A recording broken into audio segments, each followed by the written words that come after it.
दोस्तों मेरे चैनल को सब्सक्राइब करें, बेल आइकन दबाएं, जिससे मेरी वीडियो अपलोड होते ही आपको सबसे पहले नोटिफिकेशन मिल सके।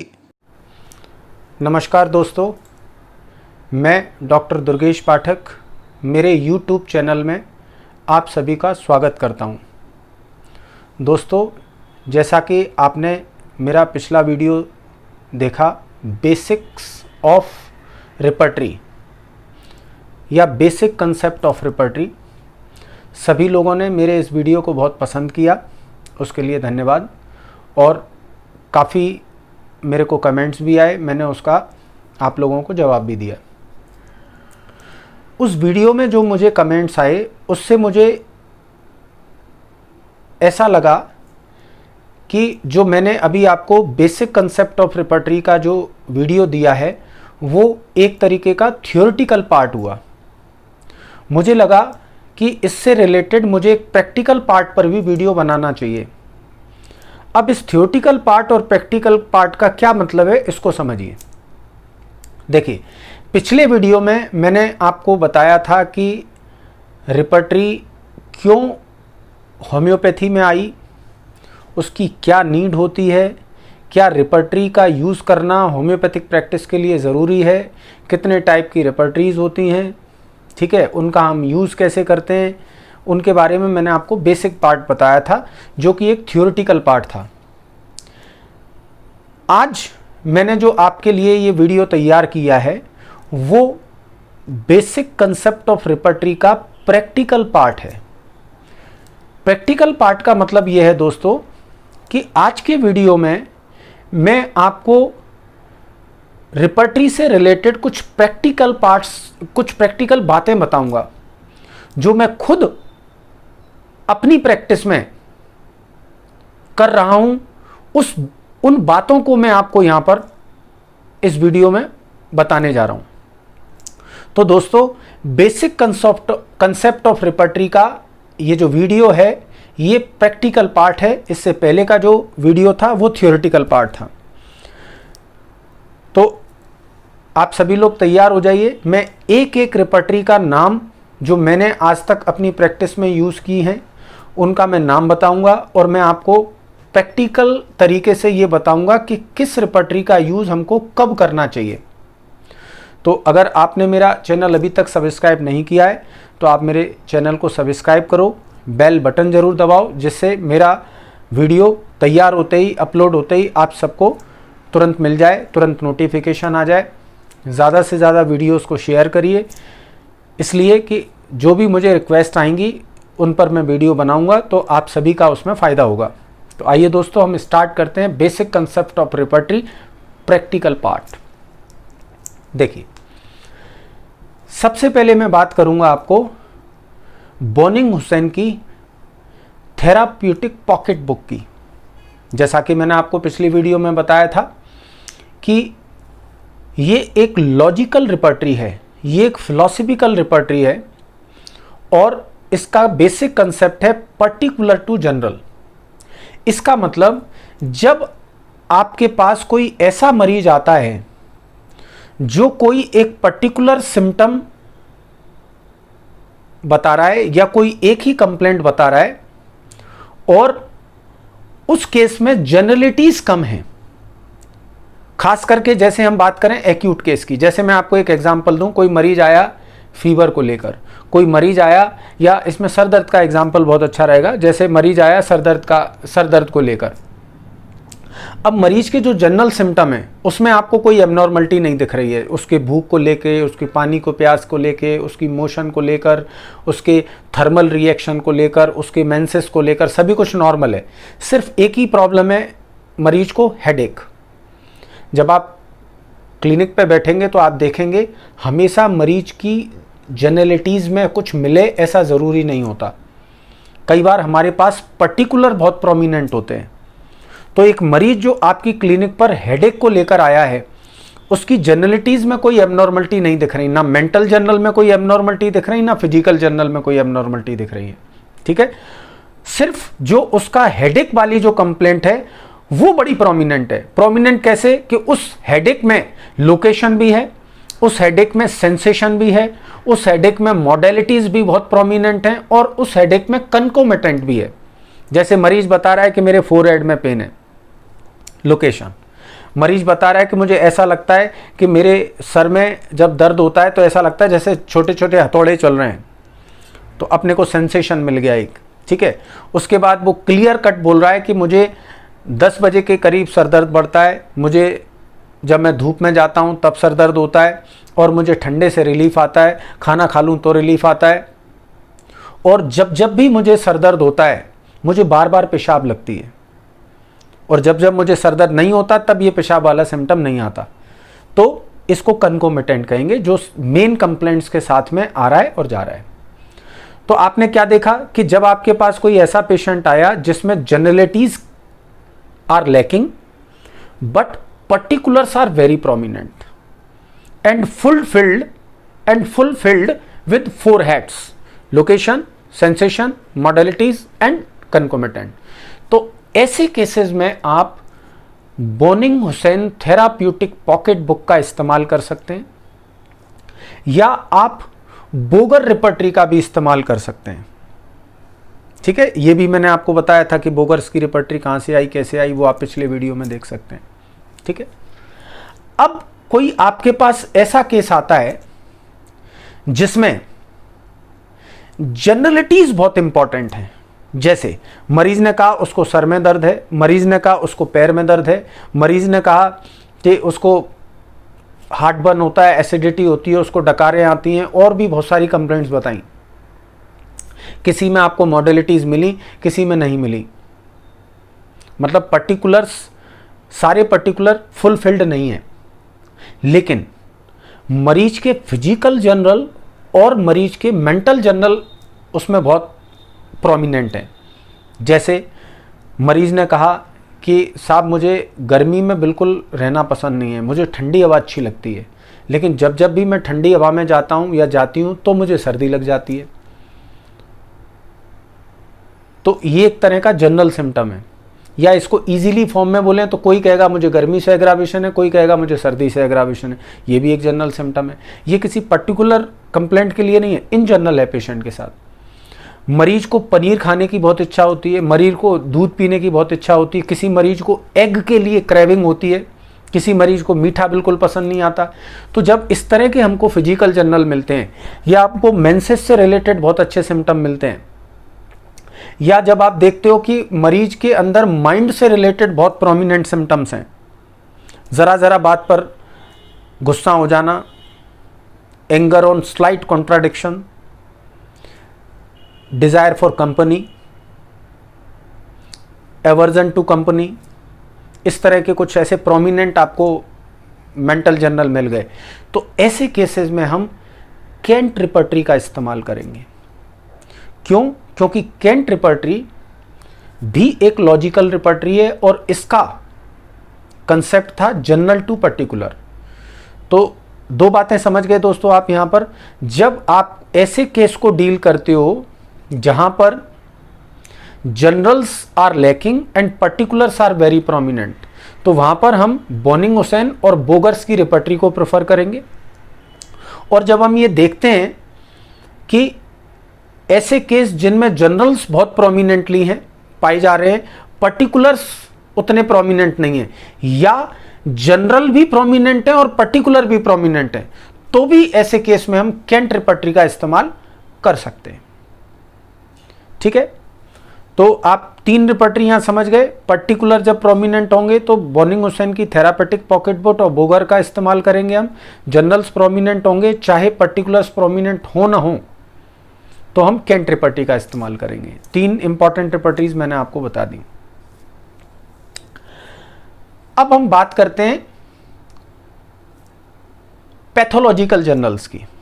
देखिए, कई आप जैसा कि आप जानते हो, आज का ये जो मॉडर्न एरा है मेडिकल साइंस में, वहाँ नई नई टेक्नोलॉजी आ गई हैं, नई नई इन्वेस्टिगेशंस आ गए हैं, नई नई रिसर्च चल रही हैं डिजीज़ेस को लेकर या मेडिसिन्स को लेकर। तो आज के मॉडर्न साइंस में पैथोलॉजिकल नेम्स बहुत चलने लग गए हैं, मतलब पैथोलॉजिकल फाइंडिंग्स बहुत चलने लग गई हैं। जैसे अगर किसी के खून में WBC का काउंट बढ़ा है तो दैट इज कॉल्ड ल्यूकोसाइटोसिस। अगर किसी मरीज को ब्लड शुगर बढ़ी है, हाइपरग्लाइसीमिया, डायबिटीज मेलाइटस, मतलब आज के टाइम पर जब आप क्लिनिक चलाओगे या क्लिनिक पर बैठोगे तो आप देखोगे कि डॉक्टर्स तो छोड़ो, आज पेशेंट भी बड़ी बड़ी बीमारियों के नाम लेता है। वो आके सीधे बोलेगा sir I am suffering from idiopathic thrombocytopenic purpura, या आपसे आके कहेगा sir I am suffering from TMJ syndrome, temporo mandibular joint syndrome. तो आप, मतलब मैं जो आपको बताना चाह रहा हूं कि आज हमको ऐसी रिपर्टरी की नीड है जिसमें क्लिनिकल टर्म्स भी दिए हों, डिजीजेस के नाम दिए हों, और वो हमको ये सजेस्ट कर सके कि इस पर्टिकुलर पैथोलॉजिकल जर्नल में आपको या पर्टिकुलर क्लिनिकल कंडीशन में आपको इन दवाइयों को सोचना है। इसका मतलब हमको कुछ ऐसी रिपर्टरी की आवश्यकता है जिनको हम क्लिनिकल रिपर्टरी का नाम देते हैं। तो क्लिनिकल रिपर्टरी के लिए मैं आपको सजेस्ट करूंगा बोरेक की रिपर्टरी, मैं आपको सजेस्ट करूंगा डॉक्टर SR फाटक की रिपर्टरी, मैं आपको क्लिनिकल रिपर्टरी या पैथोलॉजिकल जर्नल के लिए, जैसे पैथोलॉजिकल जर्नल का मतलब होता है कि एक पर्टिकुलर पैथोलॉजी जब आपकी बहुत जगहों पर पाई जाए, मतलब आपके बहुत सारे पार्ट्स में एक पर्टिकुलर पैथोलॉजी पाई जाए, जैसे हार्डनेस या ग्लैंडुलर डिसऑर्डर, जैसे आप देख रहे हो किसी को टॉन्सिल है, उसके बाद फिर किसी को ओवरी का प्रॉब्लम है ना, उसके बाद देख रहे हो किसी को पेनक्रियाज का प्रॉब्लम है, लिवर का प्रॉब्लम है। तो अब इसमें कॉमन बात क्या है? इसमें कॉमन बात है ग्लैंडुलर अफेक्शन। टॉन्सिल भी एक ग्लैंड है, लिवर भी एक ग्लैंड है, पेनक्रियाज भी एक ग्लैंड है, ओवरीज भी एक ग्लैंड है। तो इसका पैथोलॉजिकल जर्नल क्या हो गया? ग्लैंडुलर अफेक्शंस या स्क्रोफुलस डायथिसिस। तो हमने रिपर्टरी में इसको पैथोलॉजिकल जर्नल मानकर ले लिया। तो आपको पैथोलॉजिकल जर्नल बोगर्स की रिपर्टरी में बहुत अच्छे मिलेंगे, और क्लिनिकल टर्मिनोलॉजी आपको डॉक्टर SR फाटक की जो रिपर्टरी है उसमें, और बोरिक की रिपर्टरी में बहुत अच्छे मिलेंगे। ठीक है, तो यहाँ तक बात आपको वीडियो में समझ में आ गई होगी कि आपको किन कंडीशन में कौन सी रिपर्टरी का इस्तेमाल करना है। अब ये इतनी सारी रिपर्टरी हो गई तो आपको सारी रिपर्टरी क्लिनिक पे रखना पड़ेंगी, और ये देखना पड़ेगा कि आपके पास कौन सा केस आया है, और उस केस के आधार पर आप रिपर्टरी का चुनाव करेंगे। तो ये बात मेरी आप अच्छी तरीके से नोट कर लीजिए, ये वीडियो का मेन हार्ट है। रिपर्टरी से रिलेटेड जो मैं आपको बताना चाह रहा हूं कि कौन सी रिपर्टरी आप यूज करेंगे, ये भी आपको केस लेने के बाद सिलेक्ट करना है। सिर्फ होम्योपैथ को मेडिसिन सिलेक्ट नहीं करना पड़ता। होम्योपैथ को किसी भी केस में मेडिसिन सिलेक्ट करने से पहले बहुत कुछ सिलेक्ट करना पड़ता है। जब आप केस ले लेते हो तो आपको यह सिलेक्ट करना पड़ता है कि केस में कौन कौन से इंपॉर्टेंट सिम्टम है, किसको मैं बेस बनाऊं, जिसको आप टोटलिटी ऑफ सिम्टम कहते हो। फिर आपको टोटलिटी ऑफ सिम्टम लेने के बाद आपको फिर यह सिलेक्ट करना पड़ता है कि मुझे किस बेस पर प्रिस्क्राइबिंग करनी है। मुझे जनरलिटीज पर प्रिस्क्राइबिंग करनी है, मुझे पर्टिकुलर्स पर प्रिस्क्राइबिंग करनी है, मुझे पैथोलॉजीज पर प्रिस्क्राइबिंग करनी है, मुझे मियाज्मेटिक प्रिस्क्राइबिंग करनी है, मुझे इटियोलॉजिकल प्रिस्क्राइबिंग करनी है। ये भी एक इसका भी सिलेक्शन करना होता है। फिर उसको सिलेक्ट करने के बाद आपको ये सिलेक्ट करना होता है, अगर आप रिपर्टरी का यूज करते हो, तो कि कौन सी रिपर्टरी खोलनी है मुझे इस केस के लिए। जैसा मैंने अभी बताया कि पर्टिकुलर जहां प्रोमिनेंट होंगे वहां बोगर और बॉर्निंग-हुसैन की रिपर्टरी यूज करेंगे, जहां जनरल प्रोमिनेंट होंगे वहां केंट की रिपर्टरी यूज करेंगे, जहां क्लिनिकल टर्मिनोलॉजी अच्छी होंगी वहां बोरिक और SR फाटक की रिपर्टरी का यूज करेंगे आप। ठीक है, जहां पैथोलॉजिकल जर्नल होंगे वहां बोगर्स की रिपर्टरी का यूज करेंगे आप। तो हमने केस के अकॉर्डिंगली सिलेक्ट की ना रिपर्टरी। तो रिपर्टरी को सिलेक्ट करना भी एक इंपॉर्टेंट टास्क होता है। उसके बाद फिर जो मेडिसिन आएंगी रिपर्टराइजेशन के बाद, उसमें से कौन सी मेडिसिन देना है ये भी आपको ही सिलेक्ट करना है। रिपर्टरी कभी एक मेडिसिन नहीं देती, मैं आपको पिछले वीडियो में भी बताया हुआ है। ठीक है, अब क्या हुआ कि जब इतनी सारी रिपर्टरीज हुई, तो जब मैंने प्रैक्टिस करना चालू किया उसके कुछ दिनों पहले की बात है या उस समय की बात है, मुझे एग्जैक्टली याद नहीं है कि वो आने का क्या टाइम होगा, लेकिन शुरुआत से ही ये कुछ साल 2 साल में ही मैंने इस रिपर्टरी का इस्तेमाल किया। वो रिपर्टरी थी मर्फी रिपर्टरी, मर्फी की रिपर्टरी। मर्फी की एक रिपर्टरी आती है। इन्होंने क्या किया, इन्होंने बॉनिंग-हुसैन, बोगर, बोरिक, केंट, इन सबको मिला दिया और कई बच्चों को एक बड़ी दिक्कत आती थी रिपर्टरी में, how to find out the symptom, how to find out the rubrics. Rubrics क्या होते हैं ये मैं पिछले वीडियो में आपको बता नहीं पाया था। रूब्रिक्स क्या होते हैं, जो मटेरिया मेडिका के सिम्टम होते हैं उनको जब हम रिपर्टरी में लिखते हैं उस फॉर्म को हम रूब्रिक कहते हैं। समझ में आया? तो रिपर्टरी में मटेरिया मेडिका के सिम्टम जिस फॉर्म में लिखे रहते हैं उनको हम रूब्रिक कहते हैं। या मैं दूसरी भाषा में बोलूं तो मटेरिया मेडिका में जो सिम्टम लिखे हैं वहां तो हम उनको सिम्टम बोलते हैं, और वही सिम्टम जब रिपर्टरी में लिखे जाते हैं तो उनको हम रूब्रिक बोलते हैं, क्योंकि उनको लिखने का एक स्टाइल होता है। ये जब आप रिपर्टरी खोलेंगे पढ़ेंगे तो आपको समझ में आएगी ये बात। तो whenever the symptoms of materia medica written in form of repertory या in language of repertory, then it is called rubric. Okay, तो मर्फीज की रिपर्टरी बड़ी अच्छी लगी हमको। क्यों अच्छी लगी? क्योंकि अगर आपको क्लिनिकल ढूंढना है तो मर्फी की रिपर्टरी, अगर आपको पर्टिकुलर पे प्रिस्क्राइबिंग करनी तो मर्फी की रिपर्टरी, अगर आपको जनरल पे प्रिस्क्राइबिंग करनी तो मर्फी की रिपर्टरी। तो हम इतनी सारी रिपर्टरी यूज करें उससे अच्छा मर्फी की रिपर्टरी यूज कर लें। इसके अलावा उसमें क्लिनिकल कंडीशंस बहुत अच्छे दिए हुए थे। उसके अलावा उन्होंने कई नए नए चैप्टर्स दिए, जैसे इमरजेंसी पर बहुत एक अच्छा चैप्टर दिया उन्होंने, जो इमरजेंसीज होती हैं, किसी का एक्सीडेंट हो गया, किसी को इलेक्ट्रिकल शॉक लग गया तो उसमें होम्योपैथी कौन कौन सी मेडिसिन है, ड्राउनिंग हो गई तो कौन कौन सी मेडिसिन है, ट्रोमा हो गया तो कौन कौन सी मेडिसिन है। तो इमरजेंसीज का एक चैप्टर अलग से, उन्होंने एक चिल्ड्रन का चैप्टर अलग से दे दिया। अगर आपके पास कोई बच्चा आता है तो आप अपना चिल्ड्रन वाला चैप्टर खोल सकते हो मर्फी में। तो मर्फी ने काफ़ी कुछ मॉडिफाई किया, कुछ नए नए चैप्टर्स जोड़े और इन सारी रिपर्टरीज को एक ही रिपर्टरी में सम्मिलित करने की कोशिश की। तो मैं नहीं समझता, मर्फी की रिपर्टरी काफ़ी यूज हुई और काफ़ी पॉपुलर हुई। ठीक है, तो मर्फी की रिपर्टरी का आप यूज़ कई चीज़ों में कर सकते हो। दूसरा, इस रिपर्टरी में जो सबसे अच्छी बात हुई, इन्होंने सारे चैप्टर्स और सारे सिम्टम अल्फ़ाबेटिकल कर दिए। अल्फ़ाबेटिकल से क्या हुआ, ढूंढना बड़ा इजी हो गया। जैसे आप केंट रिपर्टरी में जाएंगे तो आपको माइंड पहले मिलेगा। क्यों? क्योंकि केंट का फिलॉसफी क्या है, जनरल टू पर्टिकुलर। वो मेंटल जनरल को पहले रखते हैं, उसके बाद फिजिकल जनरल, देन पर्टिकुलर्स। इसलिए उन्होंने माइंड से शुरुआत की।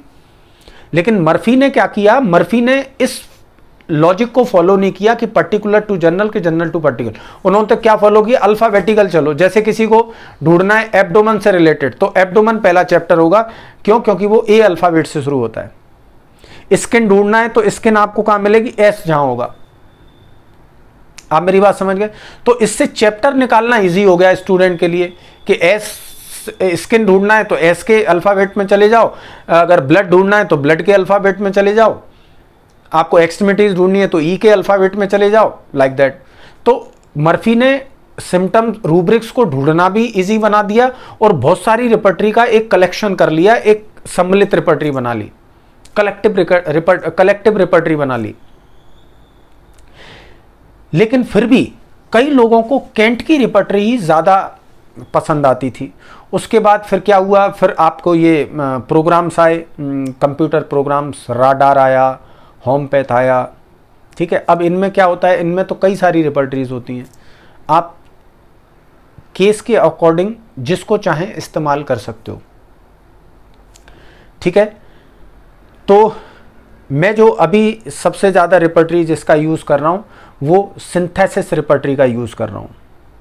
ठीक है, जो काफ़ी कुछ केंट से मिलती जुलती है और उन्होंने कुछ नई नई चैप्टर्स और नई नई बातें भी बहुत सारी जोड़ी हैं।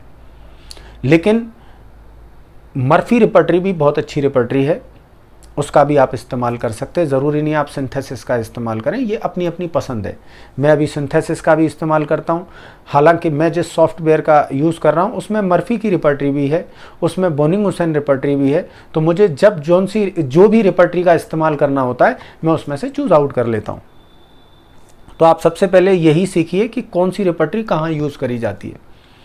ये तो मैंने जो आपको बताई ये वो रिपर्टरीज़ हैं जो बहुत पॉपुलर हैं, जिनके नाम सभी जानते हैं। कुछ और भी रिपर्टरीज़ हैं जो आप अलग अलग जगह पर इस्तेमाल कर सकते हैं।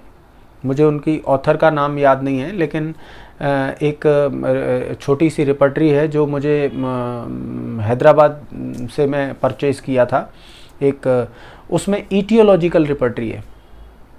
मतलब अगर आपको किसी केस में कोई कॉज मिलता है तो उस कॉज को ढूंढने का रिपर्टरी है। जैसे अगर आपको किसी एलोपैथिक ड्रग के बाद लेने के बाद कोई सिम्टम्स आए, है ना, आपको सर में चोट लगने के बाद कोई सिम्टम आए, आपको कोई भी कॉज हो, मीनोपॉज के बाद कोई सिम्टम आए, तो जब भी आप किसी केस में ये देखें कि ईटियोलॉजी बहुत प्रोमिनेंट है तो आप ईटियोलॉजिकल रिपर्टरी का इस्तेमाल कर सकते हैं।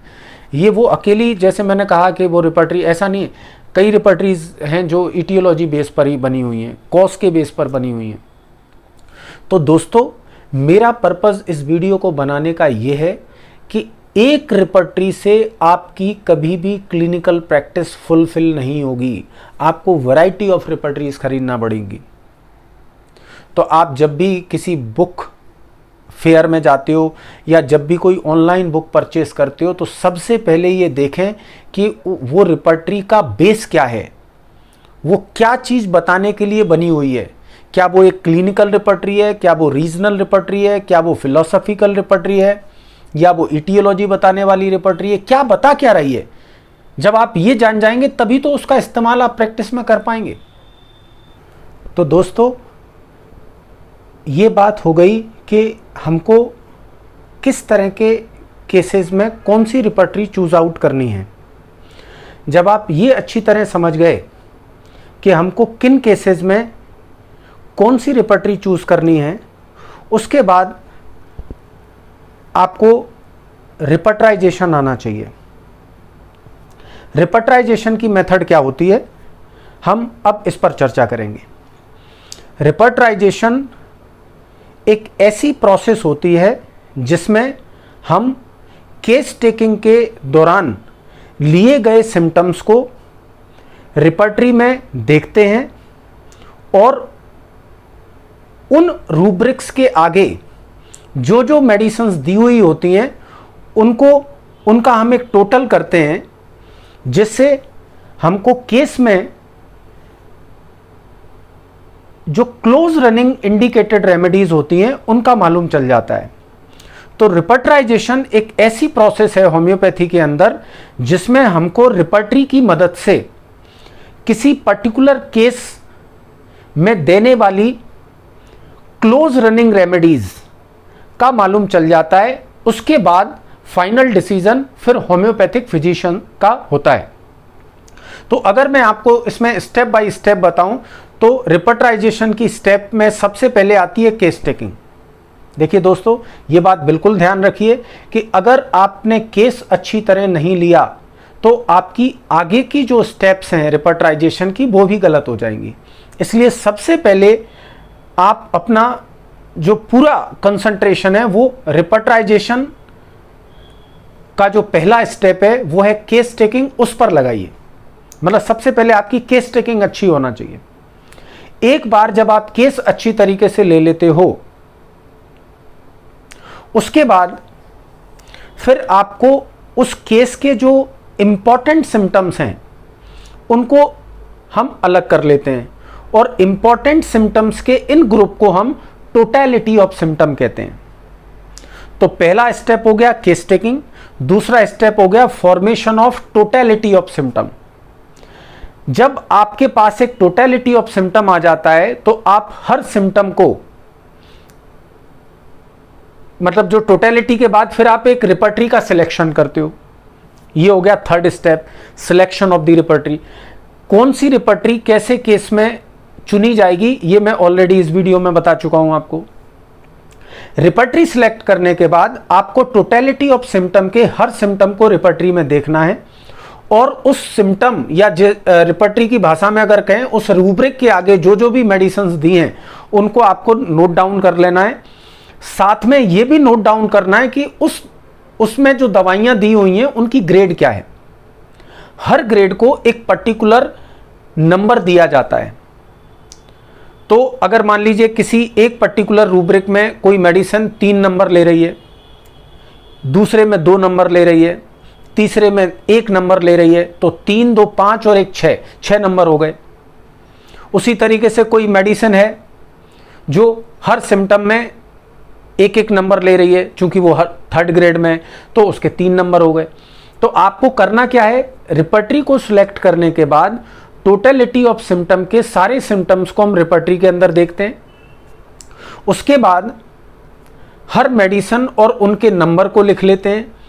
बाद में आपको हर मेडिसिन का एक टोटल करना होता है कि किस मेडिसिन ने कितने नंबर गेन किए, कितने नंबर ऑब्टेन किए। जब आपके पास टोटल नंबर आ जाता है तो आपको रिपर्टराइजेशन में यह देखना होता है कि ज्यादा नंबर लाते हुए कौन कौन सी दवाइयां आ रही हैं। उनमें से कुछ 4 या 5 दवाइयां हम चुन लेते हैं जो उस पर्टिकुलर केस में सबसे ज्यादा नंबर लाके सामने आई हुई होती हैं। जरूरी नहीं है, यहां पर एक बात नोट कर लीजिए, जरूरी नहीं है कि जो सबसे ज्यादा नंबर लेकर आई हो दवा उसी को हम सिलेक्ट करें। अगर हम ऐसा करेंगे तो फिर ये क्वांटिटेटिव प्रोसेस हो जाएगी, क्वालिटेटिव प्रोसेस नहीं होगी। रेमेडी का सिलेक्शन होम्योपैथी में हमेशा क्वालिटेटिव होता है, क्वांटिटेटिव नहीं। तो जो जो भी नंबर लेकर हाई ग्रेड में जो दवाइयां आ रही हैं उनको हम चूज आउट कर लेंगे। जैसे मान लीजिए हमने 5 दवाइयां ले ली, अब आपको यह देखना है कि उन 5 दवाइयों में से हमारे मरीज पर कौन सी सूट करेगी।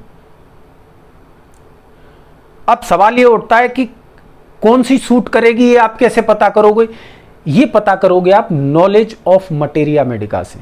अगर आपको कोई पर्टिकुलर मेडिसिन की नॉलेज है कि हाँ भाई लाइकोपोडियम आपने बहुत अच्छी तरह पढ़ा है, आपने कैलकेरिया कार्ब अच्छी तरह पढ़ा है, तो आप इनको डिफरेंशिएट कर पाते हो।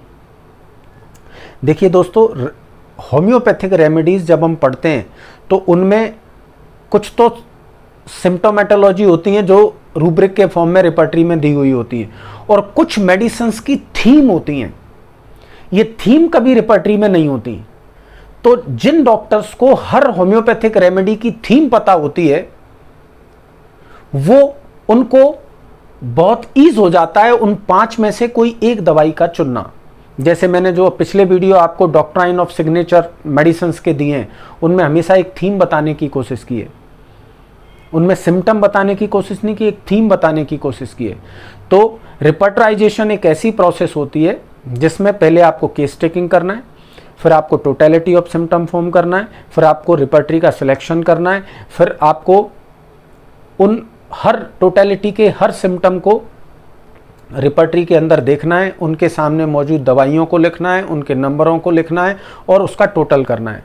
फिर आपको सबसे ज़्यादा नंबर लाए जाने वाली, सबसे ज़्यादा नंबर लेकर जो 5 दवाइयाँ आ रही हैं उनको आप चुन लीजिए और उनमें से फिर ये देखिए कि आपके मरीज में कौन सी सबसे ज़्यादा सूटेबल है on behalf of miasmatic background, on behalf of past history, family history of the patient, और थर्मल रिएक्शन, और भी बहुत सी चीज़ें हैं जिन पर हम रेमेडी का सिलेक्शन कर सकते हैं। तो उन 5 में से अल्टीमेटली आपको एक दवाई का चुनाव करना होता है। एक रिपर्टराइजेशन की और मेथड होती है जिसमें हम टोटल एलिमिनेटिंग रिपर्टराइजेशन कहते हैं।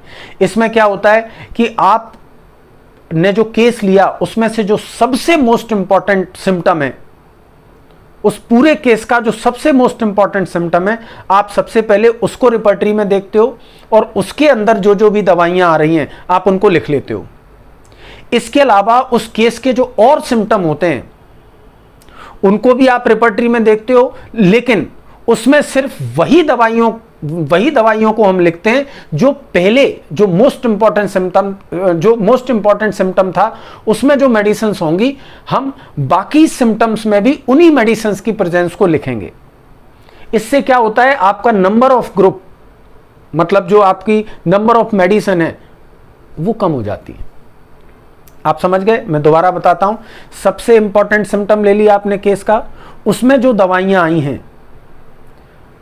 जब हम नीचे और बाकी लेस इंपॉर्टेंट सिम्टम्स को लिखेंगे, उनमें सिर्फ उन्हीं दवाइयों की प्रेजेंस को हम लेंगे जो दवाइयां सबसे मोस्ट इंपॉर्टेंट सिम्टम में आई हैं।